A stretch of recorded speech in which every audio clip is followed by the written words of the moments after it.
Lembaga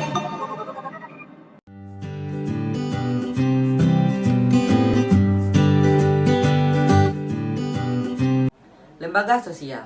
Lembaga sosial merupakan terjemahan dari istilah bahasa Inggris yang artinya social institution, yang merujuk pada dua arti, yakni nilai-nilai dan norma-norma serta bentuk dan organ sosial.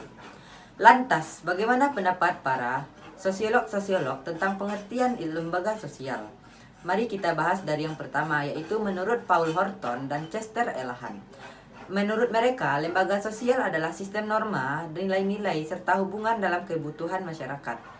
Yang selanjutnya ada Mayor Pollack. Menurut Mayor Pollack, lembaga sosial adalah suatu kompleks atau sistem peraturan-peraturan dan adat istiadat yang mempertahankan nilai-nilai yang penting. Dari definisi-definisi yang Hanif sampaikan, dapat disimpulkan bahwa lembaga sosial berkaitan dengan 3 hal berikut. Yang pertama, seperangkat norma yang saling berkaitan, bergantung, dan memengaruhi. Yang kedua, seperangkat norma yang dapat dibentuk, diubah, dan dipertahankan sesuai dengan kebutuhan hidup. Yang ketiga, seperangkat norma yang mengatur hubungan antar warga masyarakat agar dapat berjalan dengan tertib dan teratur. Lembaga sosial merupakan wadah dari sekumpulan norma atau kaidah yang mengatur pendukungnya dalam rangka mewujudkan kebutuhan masyarakat yang bersifat khusus. Norma itu bersifat abstrak, material, dan merupakan aplikasi dari nilai yang hidup dalam masyarakat. Pengikut suatu lembaga sosial dan menyadari bahwa kegiatan yang dilakukan dalam suatu situasi harus disesuaikan dengan peraturan lembaga tersebut. Pelanggaran terhadap norma atau aturan dalam lembaga akan dikenakan sanksi sesuai dengan tingkatannya.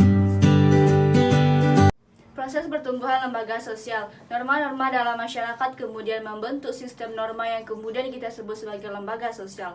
Proses sejumlah norma menjadi lembaga sosial disebut pelembagaan atau institusi nasionalisasi. Proses ini pun memakan waktu yang lama dan juga memerlukan internalisasi atau penyerapan dalam kebiasaan masyarakat.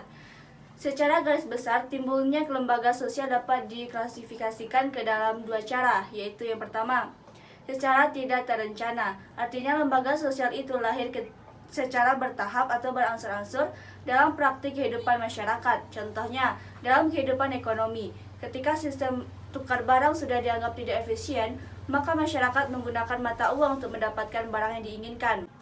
2. Secara terencana, artinya lembaga sosial muncul melalui suatu perencanaan yang matang oleh seseorang atau sekelompok orang yang memiliki kekuasaan atau wewenang. Misalnya untuk meningkatkan kesejahteraan masyarakat desa yang penghasilannya terus menurun akibat lahan usaha dan lahan pertanian yang kurang memadai. Pemerintah membentuk institusi atau lembaga transmigrasi.